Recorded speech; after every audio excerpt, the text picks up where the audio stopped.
जा. ह्याला म्हणायचं उतारती कळा लागणं.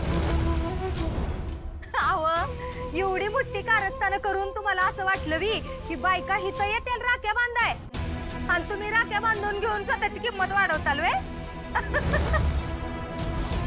पर त्याच बायकांनी आज तुम्हाला तुमची पायरी डावली.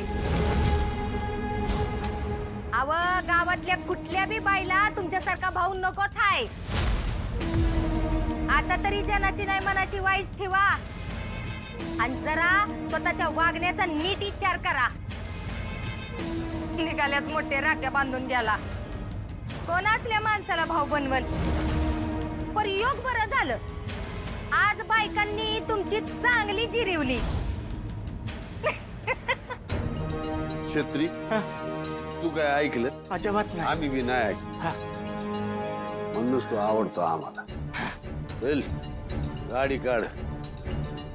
बघतोच कोण कोण येतंय त्या सूर्याला राखी बांधायला. जालिंदर निंबाळकरशी बरोबरी करायला निघालाय तो.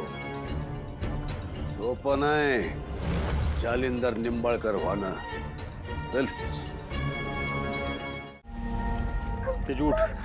उठ काय नाही झालं. उठ उठ चल.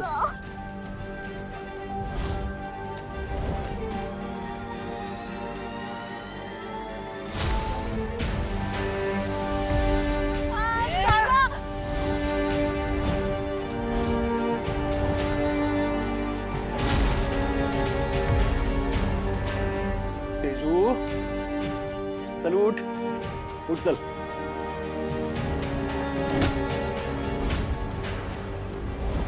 चल लवकर. चल चल उठ उठ उठ. चल जाऊया आपण घरी.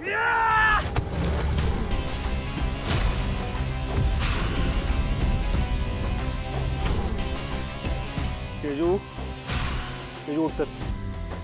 उठ उठ चल.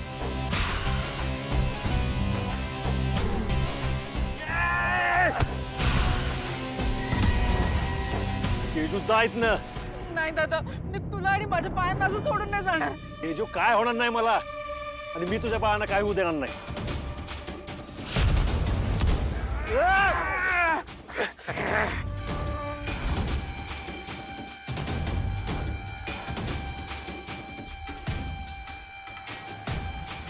तेजू जायत ना. तुला माझी शपथ आहे. जायत ना.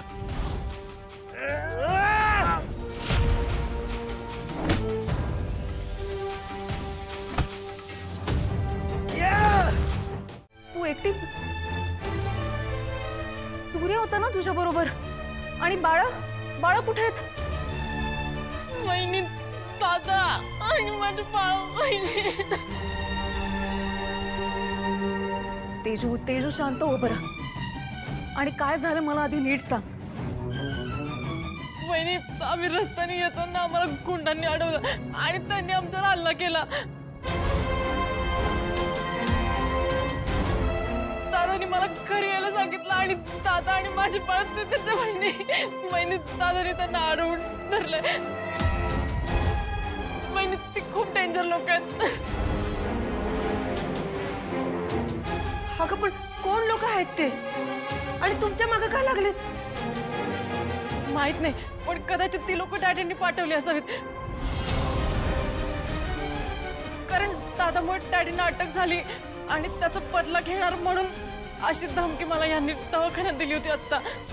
काय शत्रू भेटला होता तुला? हो. तुझ्या दादाने जे काही केले ना डॅडींसोबत, वेळ आली ना की याचे सगळे भोग तुला भोगावे लागतील. तुला, तुझ्या पोरींना आणि तुझ्या दादाला.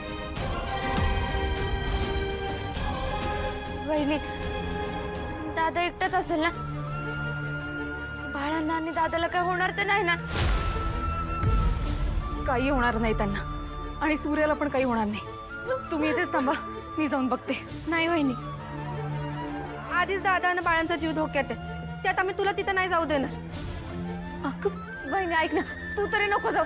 तुला काय झालं तर नको नको तू नको जाऊस. अगं पण सूर्याला काय बी नाही होणार.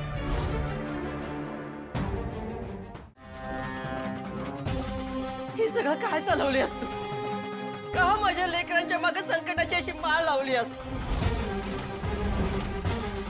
अरे माझा सूर्य अन्यायाविरुद्ध लढतोय, वाईट लोकांविरुद्ध उभा राहिला.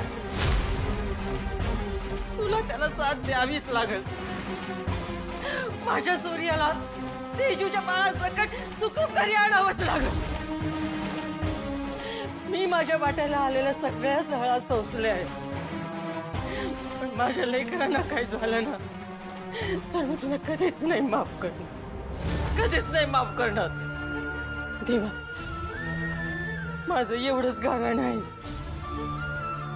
माझ्या सूर्याला तेजूच्या बाळासकट सुखरूप घरी पाठव.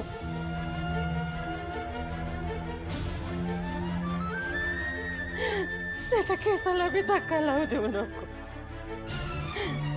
त्याला काही झालं ना तर मी इथं तुझ्या मोर जीव सोडीन. अगं नको इतका त्रास करून घेऊस. हे बघ, तुझी तब्येत पण अजून पूर्णपणे बरी झालेली नाहीये. ऐक माझं, सावर स्वतःला. सूर्या बाळांना काहीही होऊ देणार नाही. तू विश्वास ठेव माझ्यावर. वहिनी, पण दादाला माझ्यामुळेच त्रास होतोय ना. तेजू, असा विचार करून आता काही होणार आहे का? आणि अगं, तुझी यामध्ये काहीही चूक नाहीये. तू शांत हो, सावर स्वतःला. अक्का, रडू नको ना, मग आम्हाला पण रडायला येतं. दादानं राखीनं बांधता घरातनं बाहेर पडायलाच नको होतं. मला पण तेच वाटतं. दादाला काही झालं तर नका असा विचार करू. सूर्य आणि बाळांना काहीही होणार नाही. मी सगळ्यांना आधार देतेय खरं, पण माझा जीव थाऱ्यावर नाहीये. सूर्य, बाळांना सुखरूप घेऊन लवकर घरी ये. ही वाट बघतेय तुझी. तुझ्या बहिणी राखी बांधण्यासाठी तुझी वाट बघतायत. प्लीज लवकर घरी ये.